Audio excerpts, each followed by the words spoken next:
Hi, today I want to talk about knowingness. Have you ever heard people say that and you really don't have a clue?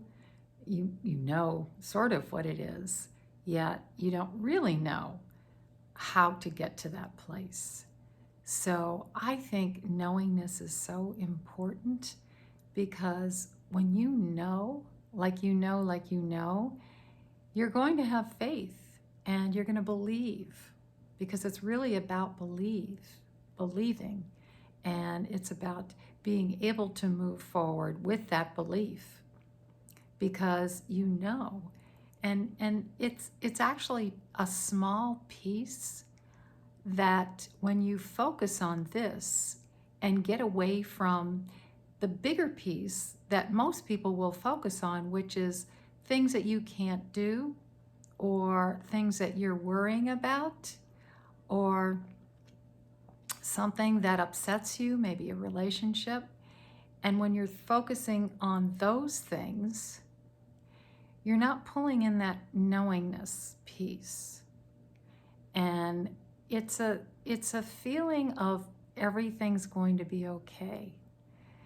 That you know it's all going to work out.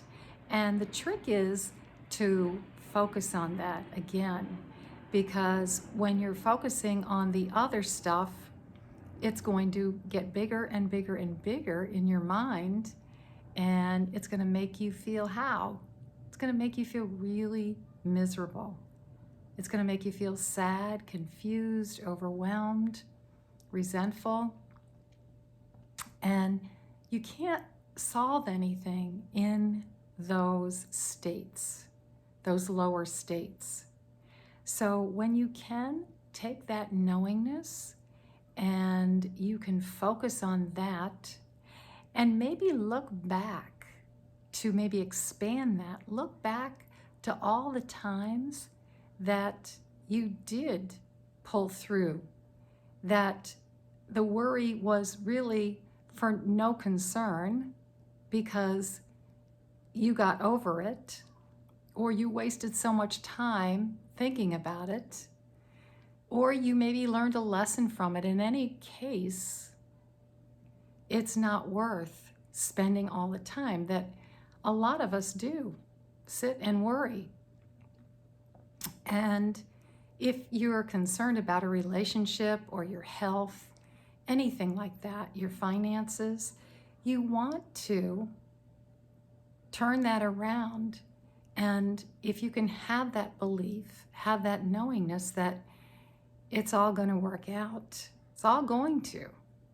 And look at your past, look at the evidence of when it did, and maybe journal about it and expand that in your mind. That is what's going to get you out of those lower states. Raise your vibration so you feel good, so you have a good attitude. And you've heard, I know it can get frustrating, that you got to have a good attitude. You have to have a good attitude. Well, that attitude you can control. And that's what a lot of people miss. You have that control.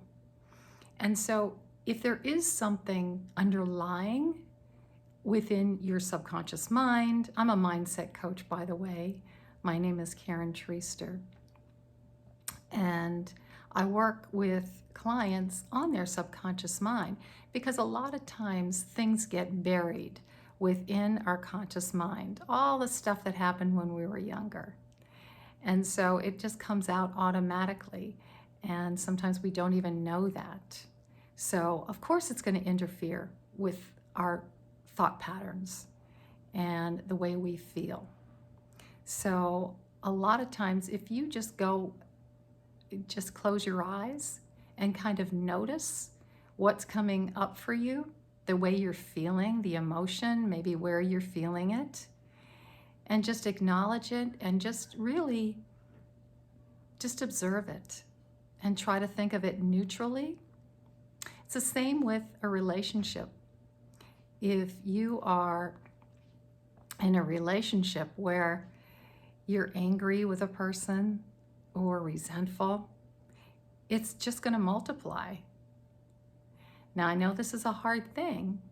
one of the things you can do is you turn around and be grateful for that person. It's amazing what that will do, and I know it's not easy. Find something that you're grateful for and start focusing on the good things. And when you do that, that is what is going to expand. And that's how you can control your thoughts. So as you're going within and just seeing this different perspective, you can just feel that emotion and just let it move through your body. Seeing it neutrally and release it. Say, it's time to let you go, and release it. And it's amazing how freeing you can feel from this. Again, sometimes it's harder to do yourself, so oftentimes having a facilitator like me is going to really help you. But once you can free that and free your mind, you are golden. You're going to open your mind up, and it's going to be easier for you to shift into the better attitude where lots of great things happen. You're in joy and happiness, and you can find peace and that knowingness. You can focus on that knowingness. So always come back to that. How do you get to that place where you have total belief? So I hope this has been helpful, and you can do some of these things that I mentioned, and I'll be back with some other helpful tips along the way. So I hope you're enjoying your day. Reach out to me if you have any questions. Please comment below if there's something that you would like me to also touch on. Have a fabulous day.